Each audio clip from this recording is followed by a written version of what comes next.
Good morning students. जैसा कि हमारा जो विषय चल रहा है व्याकरण से प्रथम अध्याय भाषा और व्याकरण। कल जो हम परिचित हुए हैं, भाषा किसे कहते हैं, इसके कितने भेद हैं, ठीक है। भारत की मान्यताएं, भारत की मान्यता प्राप्त भाषाएं कौन कौन सी है, बोली किसे कहते हैं, क्षेत्र के आधार पर हिंदी बोलियों का जो विभाजन है वो क्या था, भारत की राजभाषा क्या है, राष्ट्रभाषा क्या, मातृभाषा क्या है, इन बातों से हम अच्छे से परिचित हो चुके थे। तो अब जानेंगे हम उपभाषा किसे कहते हैं। उपभाषा, ठीक है। तो उपभाषा के अनुसार चलेंगे तो उपभाषा किसे कहते हैं, जब बोली का जो बोली होती है और उस बोली का जो क्षेत्र है वो जब बढ़ जाता है और उस बोली के बढ़े हुए क्षेत्र में जब साहित्य रचना होनी शुरू हो जाती है, यानी कि बोली का जो क्षेत्र है वो पहले तो क्या होता है, सीमित दायरे तक होता है, लेकिन धीरे धीरे उसका जो क्षेत्र है वो बढ़ना शुरू हो जाता है, यानी कि विस्तृत होना शुरू हो जाता है, सिर्फ एक सीमित दायरे तक नहीं रहता। और जब वो एक उसका क्षेत्र, बोली का क्षेत्र एक सीमित दायरे तक नहीं रहता है और वो विस्तृत होना शुरू हो जाता है, तो ये सोच लीजिएगा उसमें साहित्य रचना होनी शुरू हो जाती है। और जब बोली में जब बोली में साहित्य रचना होनी शुरू हो जाती है तो वो बोली बोली ना रहकर किसका रूप धारण कर लेती है, वो बोली उपभाषा का रूप धारण कर लेती है। किसका रूप धारण कर लेती है, उपभाषा का रूप धारण कर लेती है। जैसे खड़ी बोली है, मैथिली है, अवधी है, ब्रज भाषा है, ये चारों ही क्या हैं, बोलियां हैं। लेकिन देखो, अब खड़ी बोली में भी साहित्य रचना होती है, खड़ी बोली में भी, मैथिली में भी साहित्य रचना होती है, अवधी में भी होती है, जैसे रामचरितमानस पढ़ी आपने, रामचरितमानस, ठीक है। ब्रज भाषा में भी जैसे सूरदास जी ने तीन रचनाएं सूरसागर साहित्यालय और सुरसारावली ब्रज भाषा में रचित की है, ठीक है। तो ये जब जिस समय ये जो बोली है, ये बोली जब इस बोली में साहित्य की रचना होनी शुरू हो जाती है तो ये बोली बोली न रहकर क्या हो जाती है, ये विस्तृत क्षेत्र में तक फैल जाती है, विस्तृत हो जाती है, इसका जो रूप है वो विस्तृत हो जाता है और ये बोली न रहकर एक उपभाषा का रूप धारण कर लेती है, ठीक है। तो इसमें साहित्य की भी रचना होती है और इस कारण ये चारों उपभाषाएं बन गई है, खड़ी बोली, मैथिली, अवधी और ब्रज भाषा। ये सभी की सभी क्या बन चुकी है, ये उपभाषाएं बन चुकी है। इस तरह से जो भी सिर्फ ये नहीं है ये चारों की बात है, ये तो मैंने आपको सिर्फ एक दृष्टांत के माध्यम से ये बात बताई है। जो भी बोली है और उस बोली में जिस क्षेत्र की जो भी बोली है और उस क्षेत्र की उस बोली में जब भी साहित्य की रचना होनी शुरू हो जाती है तो वो बोली का बोली नहीं रहती, वो क्या बन जाती है, वो किसका रूप धारण कर लेती है, वो रूप धारण कर लेती है, उपभाषा का रूप धारण कर लेती है, ठीक है भाई। आगे चलिएगा। अब आगे है भाषा एवं बोली में अंतर। भाषा व बोली में बहुत सारे अंतर है। देखिए, जो लैंग्वेज होती है उसका क्षेत्र विस्तृत होता है, काफी विस्तृत होता है, जबकि स्थानीय रूप होने के कारण जो बोली का क्षेत्र है वो एक सीमित होता है, ठीक है। और इसमें भाषा में साहित्य की रचना भी होती है और बोली में पहले साहित्य की रचना नहीं होती थी, लेकिन अब आधुनिक युग में बोली में साहित्य की रचना होनी शुरू हो गई। अब चाहे आप मैथिली शरण गुप्त को ले लीजिएगा, चाहे फिर अन्य जो जितने भी साहित्यकार हैं जो आधुनिक युग के दरमियान आते हैं, क्योंकि हिंदी साहित्य को कितने भागों में विभाजित किया गया है, चार भागों में। पहला भाग आदिकाल, फिर भक्ति काल, फिर रीतिकाल और फिर आधुनिक काल। और जो आदिकाल का दौर है, आदिकाल का दौर विद्वानों ने माना है 1050 से 1375 ईस्वी तक। भक्ति काल का दौर 1375 से 1700 ईस्वी तक और रीति काल का दौर 1700 ईस्वी से 1900 ईस्वी तक। और जो आधुनिक काल का जो दौर है, आधुनिक काल का, चाहे वो उसमें निराला जी आते हैं, चाहे जयशंकर प्रसाद हो, चाहे मैथिली शरण गुप्त हो या सियाराम शरण गुप्त हो, ठीक है, ये जितने भी साहित्यकार है ये सभी के सभी आधुनिक युग में आते हैं, ठीक है। तो आधुनिक युग का दौर माना गया 1900 ईस्वी से और एट प्रेजेंट टाइम, यानी कि इस समय जो दौर चल रहा है, ठीक है। तो देखिए आगे चलिए। और इस तरह से अब बोली में भी क्या होनी शुरू हो गई है, बोली में भी, पहले बोली में साहित्य की रचना नहीं होती थी, लेकिन अब बोली में भी साहित्य की रचना होनी शुरू हो गई है। और इस तरह से जो भाषा का प्रयोग है वो सरकारी कामकाजों के रूप में किया जाता है, लेकिन बोली का जो प्रयोग है वो अक्षेत्र विशेष के बोलचाल के रूप में ही उसका प्रयोग होता है। ठीक है, आगे लिपि किसे कहते हैं? लिपि का अर्थ है लिखने का जो एक ढंग तरीका होता है, उसे लिपि कहते हैं। लिखने का जो ढंग तरीका होता है उसे ही लिपि कहते हैं। विद्वानों ने प्रत्येक भाषा लेखन के लिए अलग अलग लिपि तैयार की है। जैसे संस्कृत, हिंदी, मराठी, संथाली, नेपाली, बोडो आदि भाषाओं की जो लिपि है वो देवनागरी मानी गई है। और जो देवनागरी लिपि का विकास है वो ब्रह्म लिपि से हुआ है। और इस तरह से अंग्रेजी, जर्मन, फ्रेंच आदि भाषाओं की जो लिपि है वो रोमन मानी गई है। और इस तरह से उर्दू व अरबी, जो उर्दू और अरबी है, ये उर्दू और अरबी फारसी लिपि में लिखी जाती है। और जो पंजाबी है, पंजाबी की लिपि गुरुमुखी मानी गई है। ठीक है, और इस तरह से अगर लिपि की वास्तविक परिभाषा जाने तो लिपि की वास्तविक परिभाषा बन जाएगी, भाषा लेखन के लिए निश्चित चिन्हों की व्यवस्था को ही लिपि कहते हैं, यानी कि लिखने के ढंग को लिपि कहते हैं। ज्यादा इतनी कठिन परिभाषा आपको याद करने की आवश्यकता नहीं है कि भाषा लेखन के लिए निश्चित चिन्हों की व्यवस्था को लिपि कहते हैं। इतनी कठिन परिभाषा आपको याद रखने की जो आवश्यकता नहीं, आपको सिर्फ ये याद रखना है कि लिखने के ढंग तरीके को लिपि कहा जाता है। लिखने के, भाषा के लिखने के ढंग तरीके को लिपि कहा जाता है, ये बात आपको सिर्फ याद रखनी है। इसकी कुछ विशेषताएं भी हैं लिपि की। प्रथम कि देवनागरी लिपि विश्व की एकमात्र वैज्ञानिक लिपि मानी गई है। दूसरा, देवनागरी लिपि बाएं से दाएं लिखी जाती है और अधिकांश लिपियां बाएं से दाएं लिखी जाती है। पर जो फारसी लिपि है, फारसी लिपि दाएं से बाएं लिखी जाती है। और तीसरी विशेषता है, कंप्यूटर पर यूनिकोड द्वारा देवनागरी में लिखे लेख का किसी भाषा में अनुवाद भी किया जा सकता है। ठीक है, अब आगे चलते हैं। साहित्य किसे कहते हैं?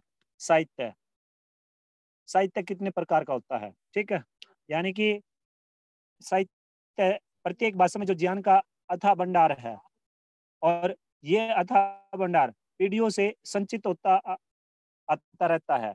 ये जो अथाह भंडार होता है, ज्ञान का अथाह भंडार हर एक लैंग्वेज में, और ये निरंतर पीढ़ियों से क्या होता आता है? संचित। संचित का मतलब क्या होता है? एकत्रित होता रहता है।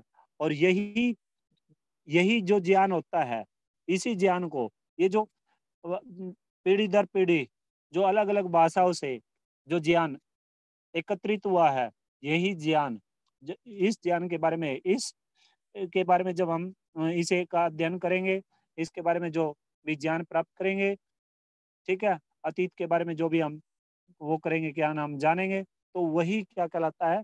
वही साहित्य कहलाता है। यानी कि साहित्य ज्ञान का संचित कोश है। ठीक है, और इस तरह से साहित्य दो प्रकार के होता है। कितने प्रकार का होता है साहित्य? दो प्रकार का। एक होता है गद्य साहित्य और दूसरा होता है पद्य साहित्य। अब गद्य साहित्य किसे कहते हैं? गद्य साहित्य, गद्य साहित्य में साहित्यकार सामान्य रूप से बोलचाल की भाषा में अपने विचारों को प्रकट करता है। गद्य साहित्य में जो साहित्यकार होता है ना, जो लेखक होता है, वो सामान्य रूप से अपने अपने विचारों को प्रकट करता है। बोलचाल की भाषा में अपने विचारों को क्या करता है? प्रकट करता है। और इस तरह से गद्य साहित्य के अंतर्गत कहानी, कथा, संस्मरण, निबंध, पत्र, उपन्यास, नाटक इत्यादि आते हैं। ठीक है भाई। जैसे साहित्यकार का नाम अगर मैं आपको बताऊं, जैसे मुंशी प्रेमचंद है। मुंशी प्रेमचंद की रचना है गोदान। गोदान उपन्यास का नाम है। जैसे दो बैलों कथा है, ये मुंशी प्रेमचंद की रचना है। दो बैलों कथा, ये कथा, ये कहानी के रूप में है। ठीक है, उसकी रात है, कफन है, ये मुंशी प्रेमचंद की, ये तीनों क्या है? कहानियां हैं। तो कहानी का रूप दिया है मुंशी प्रेमचंद जी ने इन रचनाओं को। ठीक है, तो आगे जैसे महादेवी वर्मा ने गिल्लू लिखी, जयशंकर प्रसाद का ध्रुव स्वामी नाटक था। ठीक है, तो इस प्रकार के से ये जितने भी साहित्यकार हैं, ये सभी साहित्यकार क्या करते हैं, अपने विचारों को लोगों तक अपने विचारों को लोगों तक पहुंचाने के लिए कोई ना कोई आधार बनाते हैं और उस अपने विचारों को किसी न किसी रूप में बांधते हैं, चाहे कहानी के रूप में बांधे, चाहे यात्रा वृत्तांत के रूप में बांधे, चाहे कथा के रूप में बांधे, चाहे संस्मरण के रूप में बांधे, या निबंध के रूप में बांधे, या पत्र के रूप में बांधे, या नाटक के रूप में बांधते हैं। ठीक है, तो इस प्रकार से इसे ही हम क्या कहते हैं, इसे ही गद्य साहित्य का नाम दिया गया है। अब बात आती है पद्य साहित्य। पद्य साहित्य में जो साहित्यकार है, वो साहित्यकार तुकबंदी या तो तुकबंदी से अपने विचारों को प्रकट करेगा, या फिर लय से अपने बातों को दूसरों के सामने प्रकट करता है। इस पद्य साहित्य के अंतर्गत क्या क्या आता है, छंद, अलंकार, रस, गुण, शक्तियां। ठीक है, ये सभी के सभी किसके अंतर्गत आते हैं, पद्य साहित्य के अंतर्गत आते हैं। जैसे इसमें साहित्यकार बिहारी है, सतसई लिख दी, तुलसीदास ने रामचरितमानस लिख दी, विनय पत्रिका लिख दी। ठीक है, अगर आपको राम जी के बारे में जानना है तो तुलसीदास के द्वारा रचित रामचरितमानस पढ़िए। अगर आपको तुलसीदास जी के जीवन वृत्तांत जानना है, यानी कि तुलसीदास जी के बारे में जानना है, तो आप विनय पत्रिका पढ़िए। ठीक है भाई, कबीरदास के जैसे बीजक है, अनेक ऐसे महान साहित्यकार हुए, चाहे मीरा है, चाहे फिर क्या नाम है, सूरदास जी है। ठीक है, अनेक ऐसे साहित्यकार हुए, यानी कि जो जिन्होंने अपने विचारों को तुकबंदी के माध्यम से या लय के माध्यम से लोगों तक पहुंचाया है, एक कविता का रूप उन्होंने दिया है। ठीक है, तो ये है जो साहित्य के दो प्रकार है, एक गद्य साहित्य और दूसरा पद्य साहित्य। दूसरा क्या है, पद्य साहित्य। अब बात आती है व्याकरण किसे कहते हैं, व्याकरण किसे कहते हैं। अब व्याकरण द्वारा ही भाषा को हम लिखते हैं, पढ़ते हैं, बोलते हैं, और समझने के जो तरीके हैं, अलग अलग जो तरीके हैं, वो हम सीखते हैं। इसीलिए भाषा की जो व्यवस्थित समझ के लिए हमें क्या करना होता है, यानी कि अगर हमें किसी भी लैंग्वेज को समझना है तो हमें क्या करना, उसकी उसका ग्रामर पोर्शन हमें अच्छे से समझ आना चाहिए। अब जैसे मान लीजिए अंग्रेजी है, अंग्रेजी में आपको टेंस आने जो कंपलसरी है, जो फॉर्म है, वर्ब की फॉर्म, वो आपको आनी बहुत ही जरूरी है। मोडाल्स है, ठीक है, इस तरह से नरेशन है।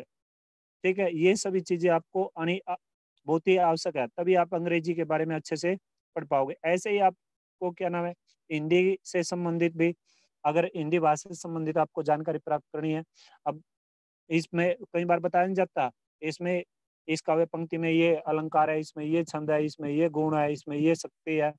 ठीक है, ये कैसे बताया जाता है, ये सभी कुछ हम कैसे सीख प्राप्त करते हैं, ये सभी कुछ हम व्याकरण के अंतर्गत ही जान पाते हैं। व्याकरण के माध्यम से ही हम ये सभी बातें बारीकी से जान पाते हैं। ठीक है, तो अब बात आती है कि व्याकरण की वास्तविक परिभाषा क्या बनती है।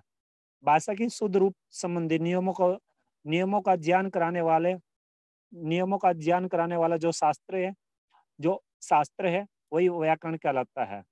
यानी कि दोबारा सुन लीजिएगा, भाषा के शुद्ध रूप संबंधी नियमों का ज्ञान कराने वाले शास्त्र को ही व्याकरण कहते हैं। ठीक है, अब बात आती है कि ये जो व्याकरण है, ये व्याकरण कितने प्रकार की होती है।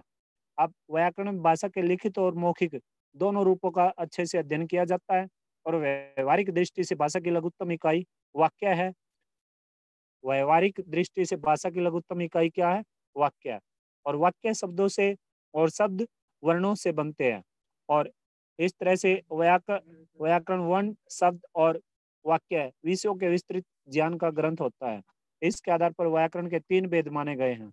सबसे पहले वर्ण विचार, इसमें क्या आता है, वर्णों की बनावट, उसका उच्चारण, लेखन आदि पर विचार किया जाता है। दूसरा दूसरा आता है शब्द विचार, जो दूसरा भेद है व्याकरण का। शब्द विचार के अंतर्गत क्या आता है, शब्दों के विभिन्न रूप आते हैं, उसके भेद आते हैं, उसकी उत्पत्ति आती है, उसका प्रयोग आदि के विषय में अध्ययन किया जाता है। फिर तीसरा तीसरा आता है वाक्य विचार। वाक्य विचार इसके अंतर्गत वाक्य रचना, प्रकार, प्रयोग, विराम चिन्ह आदि के विषय में अध्ययन किया जाता है। व्याकरण वर्ण, शब्द और वाक्य विषयों के विस्तृत ज्ञान का एक ग्रंथ माना गया है। ज्ञान का क्या माना गया है? एक ग्रंथ माना गया है। तो ये जो प्रथम अध्याय था, ये प्रथम अध्याय आपका समाप्त हो गया। अब जो द्वितीय अध्याय है, द्वितीय अध्याय आपका शुरू होता है वर्ण विचार। वर्ण विचार किसे कहते हैं? अब देखो, अब भाषा से संबंधित हमें जानकारियां प्राप्त हुई। अब जानेंगे वर्ण विचार। जैसे ही है ना, अगर समय मिलता है तो ये सभी कुछ आपको ब्लैक बोर्ड के माध्यम से समझाऊंगा, एक एक चीज बारीकी से। ठीक है? तो वर्ण विचार क्या है? वर्ण विचार यानी कि सबसे पहले वर्ण होते क्या है? ये तो आपको पता ही हुआ, छोटी से छोटी ध्वनि जिसके और ज्यादा टुकड़े न किए जा सके, जिसके और ज्यादा खंड न किए जा सके, उसे जिसे और ज्यादा बांटा न जा सके। यानी कि टुकड़े तो हो सकते हैं लेकिन ज्यादा नहीं हो सकते उसके, उसको क्या कहते हैं? हम वर्ण कहते हैं। ऐसी ध्वनि को क्या कहते हैं?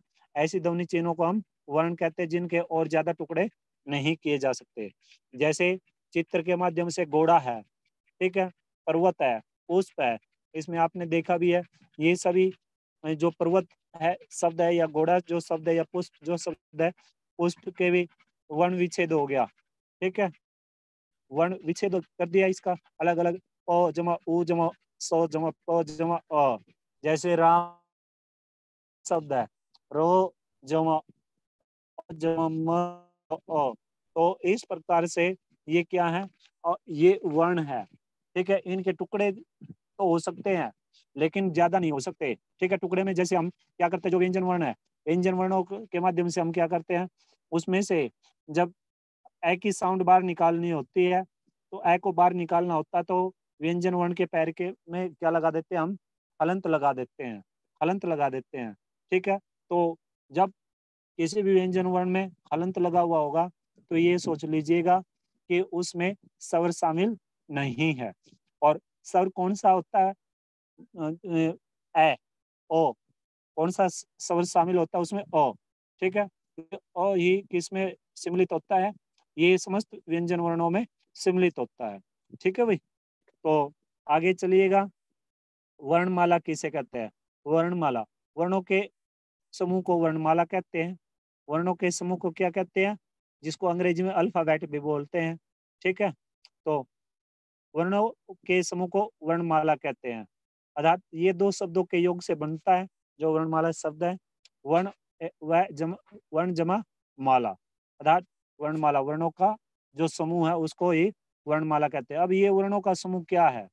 वर्णों का समूह यानी कि हमारे हिंदी में कुल वर्णों का जो समूह है वो कितना है? इनका योग, वर्णों का योग कितना है? 52, यानी कि 52। कितना है? 52। ये बताऊंगा मैं आपको ब्लैक बोर्ड के माध्यम से कौन कौन से कितने रूप में प्रयोग होते हैं। सामान्य तौर पे आप जान भी लीजिएगा। ठीक है, तो इसमें 52 कौन कौन से होते हैं? जैसे 11 तो आपके स्वर हो जाते हैं। जो 25 है, 25 आपके क्या हो जाते हैं? जो स्पर्श व्यंजन होते हैं। स्पर्श व्यंजन कौन कौन से होते हैं? स्पर्श व्यंजन होते हैं आपके जो है, जैसे ये हैं,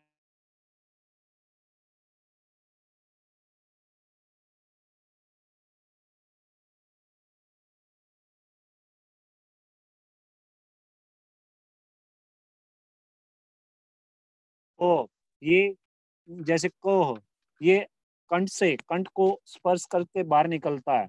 ये कंठ को स्पर्श करके बाहर निकलता है। ये स्पर्श, इन स्पर्श व्यंजनों की जो संख्या है वो कितनी होती है? 25।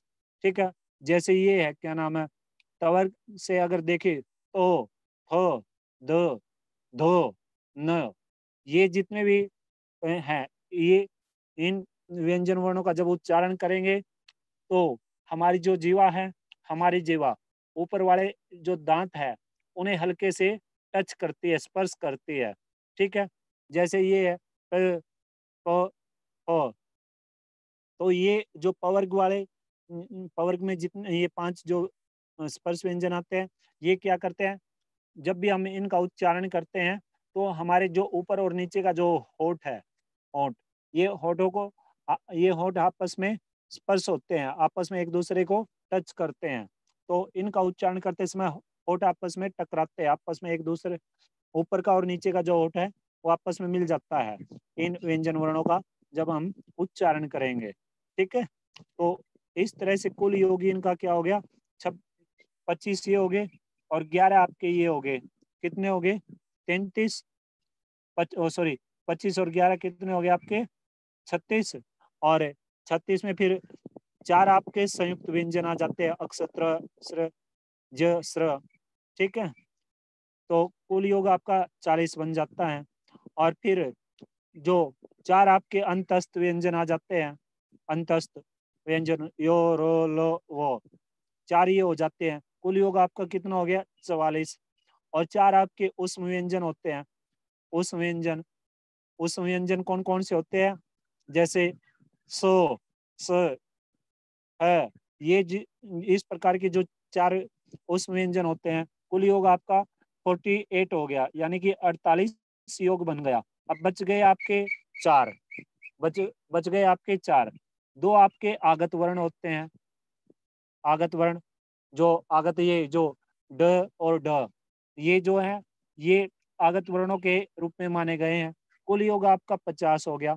और 2 आपके जो आपका ये है क्या नाम है, अनुस्वार और विसर्ग है, ये माने गए हैं, ठीक है, अयोगवाय के रूप में। तो कुल योग आपका कितना हो गया, 52, कुल योग कितना हो गया, 52।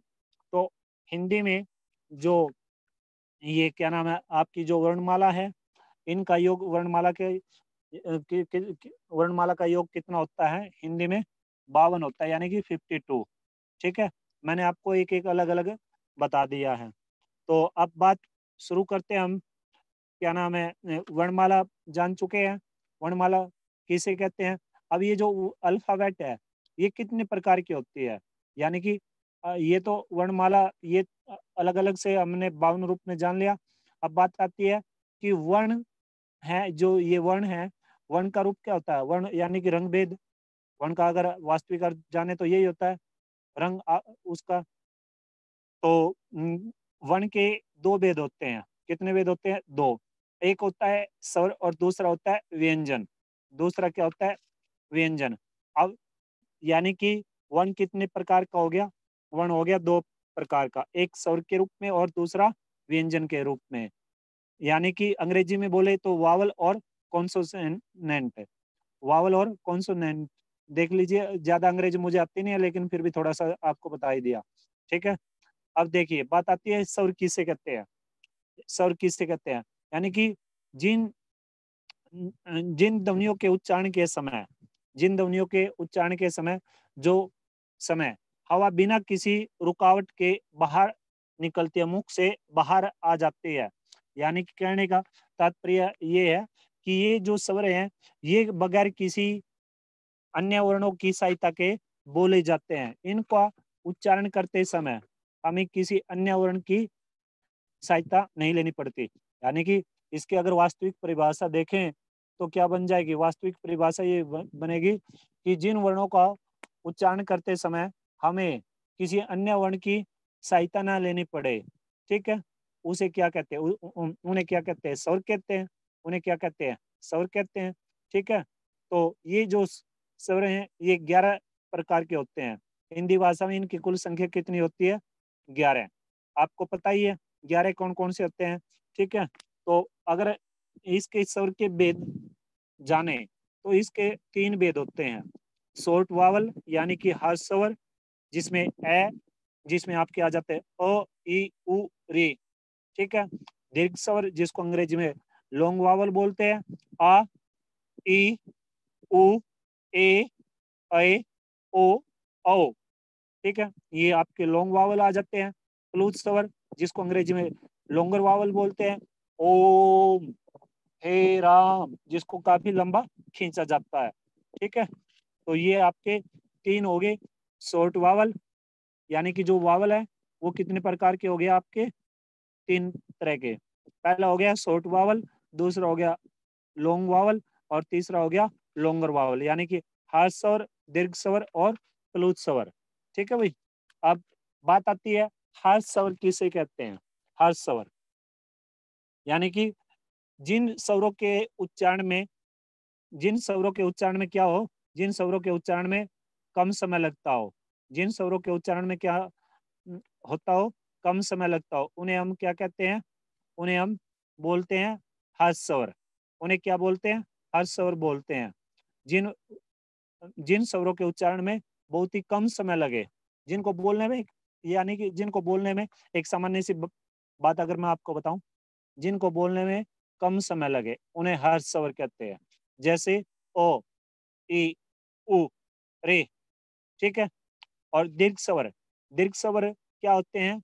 जिन स्वरों को बोलने में हर्ष से ज्यादा समय लगे, यानी कि 2 गुना समय लगे, ठीक है। जिन स्वरों के को बोलने में किससे ज्यादा समय लगे? हर्ष स्वरों से ज्यादा समय लगता हो, या सीधी सी बात है, जिन स्वरों के को बोलने में 2 गुना समय लगता हो, उन्हें दीर्घ स्वर कहते हैं। उन्हें क्या कहते हैं? दीर्घ स्वर कहते हैं।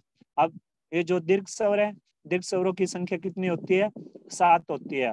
और जो हर्ष स्वर होते हैं उनकी संख्या 4 होती है। उनकी संख्या कितनी होती है? 4। अब इसमें दीर्घ स्वर कौन कौन से हो गए आपके? आ, आ, ई, उ, ए, ऐ, ओ, औ, ठीक है। ये क्या है? ये आपके दीर्घ स्वर हैं। अब बात आती है प्लुत स्वर। प्लुत स्वर किसे कहते हैं? प्लुत, यानी कि जिन स्वरों के उच्चारण में हर्ष स्वर से भी 3 गुना समय लगे, यानी कि हर्ष और दीर्घ से ज्यादा समय लगता हो। हर्ष और हर्ष और दीर्घ स्वर से, हर्ष और दीर्घ स्वर से ज्यादा समय लगता हो, उन्हें क्या कहते हैं? उन्हें प्लुत स्वर कहते हैं। जो इसका जो चिन्ह है, ये गुरु की तरह है, यानी कि एस की तरह है, ठीक है। और इसका प्रयोग पुकारने के लिए, रोने के लिए, जोर जोर से गाने के समय इसका प्रयोग किया जाता है। जैसे हम भक्ति करते हैं ना, सुबह जाप करते हैं, परमात्मा का जाप करते हैं, या फिर कोई हमें कष्ट होता है तो उस समय हम परमपिता परमात्मा को पुकारते हैं, या वैसे हम किसी को आवाज लगाते हैं, अरे मोहन, हे राम, हरे कृष्ण, हरे कृष्णा, कृष्णा कृष्णा, हरे हरे, रामा रामा, हरे हरे, ठीक है। ओ, जिस तरह से हम गायत्री मंत्र करते हैं या ओम का जाप करते हैं, तो लंबे समय तक चलते हैं ना, लंबा सांस लेते हैं हम, और लेते हैं कि नहीं लेते हैं लंबा सांस, तो उस समय हम क्या करते हैं? ऐसे बोलते हैं ओ। तो ये इस समय, ये जो हम ओम या हे राम, हे कृष्ण, इस समय जो हम पुकारने के लिए या रोने के लिए या जोर जोर से किसी, जोर जोर से गाने के लिए, जो हम जिन शब्दों का, जिन स्वरों का उच्चारण कर रहे हैं, ठीक है, इसमें वो क्या हो जाएंगे? वो 3 गुना समय लेंगे। वो इन दोनों से, हर्ष स्वर से और दीर्घ स्वर से ज्यादा समय लेते हैं, ठीक है भाई। तो आगे है स्वरों की ये जो मात्राएं हैं, ये आपके समक्ष दी हुई है। मात्राएं, आप मात्राओं से आप भली भांति पूर्वक परिचित हो ही। तो आगे चलेंगे हम। अनुस्वार किसे कहते हैं? अनुस्वार। अब अनुस्वार की बात आती है, ठीक है भाई। अनुस्वार, अनुस्वार क्या है? और अनुस्वार के बाद अनुनासिक, अयोगवा, विसर्ग, आगत, ध्वनि क्या होती है, हलंत क्या होते हैं, और फिर जो आपकी ये व्यंजन है, व्यंजन के बारे में जानेंगे, ठीक है। तो आप सर्वप्रथम जानिए अनुस्वार क्या है। अनुस्वार, अब देखो, अनुस्वार यानी कि अनुस्वार क्या है? अनुस्वार होते हैं कि जिन स्वरों को बोलेंगे ना, बोलने में केवल जो हवा है वो किससे निकलती हो? हवा नाक से निकलती हो। यानी कि सीधी सी बात ये है कि जिन स्वरों का उच्चारण किससे होता हो? नाक से हो, नासिका से हो, या नाक से होता है, उन्हें हम अनुस्वार कहते हैं। उन्हें क्या कहते हैं? अनुस्वार। ये जो ऊपर बिंदी लगाते हैं हम, जैसे सिंह लिखते हैं या फिर कोई अन्य नाम लिखते हैं, तो वो ऊपर जो डोट सी लगती है, वो खड़ी पाई पर जो डोट लगाते हैं, ठीक है, तो वही अनुस्वार का रूप होती है। और ये जो अनुस्वार है ना, एक और बात मैं आपको बता दूं, ये जितने भी हमारे पास स्पर्श व्यंजन है, स्पर्श व्यंजन हमारे 25 है ना, तो इसमें 25 में क्या होता है? स्पर्श व्यंजनों में ये जो अंतिम 5 है, अंतिम 5 हर एक वर्ग का, कवर का, तवर का, चवर का, टवर का, तवर का, पवर का, इन पांचों का जो अंतिम वर्ण होता है अंग, अय, अण, न, म, ये किसका रूप धारण करते हैं? ये इन्हें अनुस्वार का रूप धारण इन्होंने अनुस्वार का रूप धारण कर लिया है। इन पांचों जो ये स्पर्श व्यंजन है, इन पांचों के पांचों ने।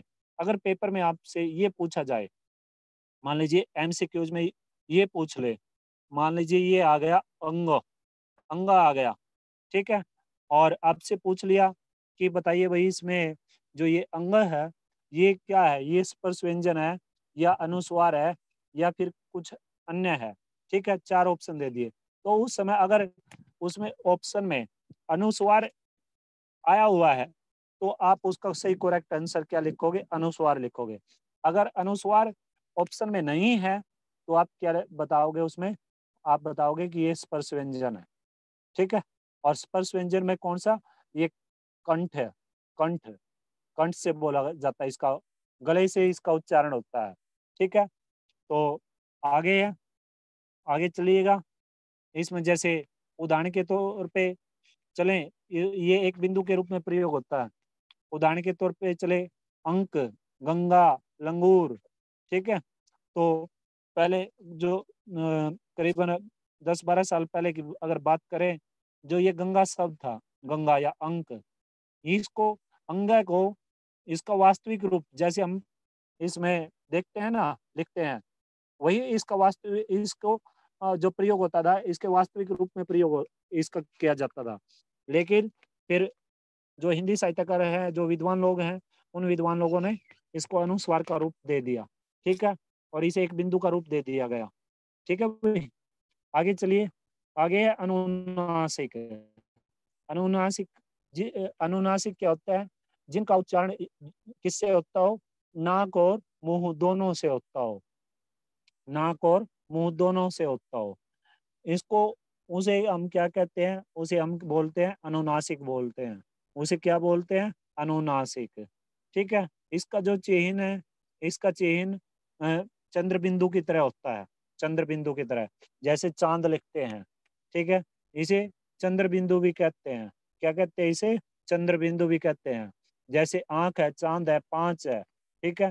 पहले जो गांधी शब्द है, गांधी शब्द में भी चंद्र बिंदु का प्रयोग किया जाता था, लेकिन आजकल हम बहुत ज्यादा क्या हो गए? एक्सपर्ट बन गए, ज्यादा ही विद्वान बन गए, और हम क्या करते हैं? गांधी शब्द में चंद्र बिंदु समाप्त करके हमने सिर्फ वो कर लिया, बिंदु का ही प्रयोग करना शुरू कर दिया, यानी कि हम अनुस्वार का प्रयोग करते हैं उसमें, ठीक है। आगे है अयोगवा। अयोगवा कौन कौन से होते हैं? सिर्फ ये बताऊंगा, फिर आपसे कुछ पूछेंगे। अयोगवा ए और एह ऐसी ध्वनि होती है जो न तो बिल्कुल ही स्वर होती है और न ही बिल्कुल ही व्यंजन होती है, इन्हें अयोगवा कहते हैं। इसका अर्थ होता है जिसका मेल मिलाप ना हो किसी के साथ, ठीक है, तो उन्हें हम क्या कहते हैं? अयोगवा। ये न तो स्वरों से कोई मेल मिलाप रखती है और न ही ये व्यंजनों से कोई मेल मिलाप इनका होता है, उन्हें हम क्या कहते हैं? अयोगवा बोलते हैं। और विसर्ग, विसर्ग का जो उच्चारण होता है वो कंठ से होता है, कंठ से। विसर्ग का उच्चारण किससे होता है? कंठ से। इसका उच्चारण लगभग है है के समान होता है, जैसे है होता है ना, उसके समान होता है विसर्ग का। और है का भी उच्चारण किस से होता है? कंठ से होता है। कंठ से जैसे ये है को, खो, ग, गो, अंग, ह, और ये जो विसर्ग है, इन सब का किससे उच्चारण होता है? कंठ से इनका उच्चारण होता है, ठीक है। और इसे इसे व्यंजनों के आगे इसका प्रयोग किया जाता है। और इसका जो चिन्ह है, दो बिंदु होती है, ऊपर नीचे, ठीक है, जैसे प्रात्यय, द्वय शासन, प्राय, इसका अधिकतर प्रयोग संस्कृत शब्दों में होता है। फिर है आगत ध्वनिया। आगत ध्वनिया जो ओ है, ओ की तरह प्रयोग होता है इसका, ओ की साउंड आती है, ठीक है। इसको अर्धचंद बिंदु भी बोलते हैं। इसे क्या बोलते हैं? अर्धचंद बिंदु आगत ध्वनि को, ठीक है। और ये अंग्रेजी से हिंदी भाषा में लेगा, और ये अधिकतर अरबी फारसी शब्दों के रूप में इसका प्रयोग होता है, ठीक है, जैसे college, knowledge, doctor, toffee, coffee. और फिर है अलंत, हलंत। हलंत इसका प्रयोग व्यंजन के नीचे किया जाता है, और जिस व्यंजन में स्वर बिल्कुल भी शामिल नहीं होता, वहीं पर हलंत का प्रयोग किया जाता है। जैसे विद्यार्थी, दवंदव, इस प्रकार के जो शब्द है, इसमें हलंत लगता है। इनमें क्या है, इनके अंदर ये जो जिन व्यंजन वर्णों के पैर में हलंत लगा हुआ है, उनमें स्वर शामिल नहीं है। बाकी करेंगे कल। अब आप में से किसी को कुछ पूछना है तो आप पूछ सकते हो। ठीक है भाई, पूछना भाई किसी को, जो कुछ भी हम पढ़ चुके हैं। चलिए आप बताइए मुझे, जल्दी वो बताओ, हाथ खड़े करना। सबसे पहले बताइए आप मुझे कि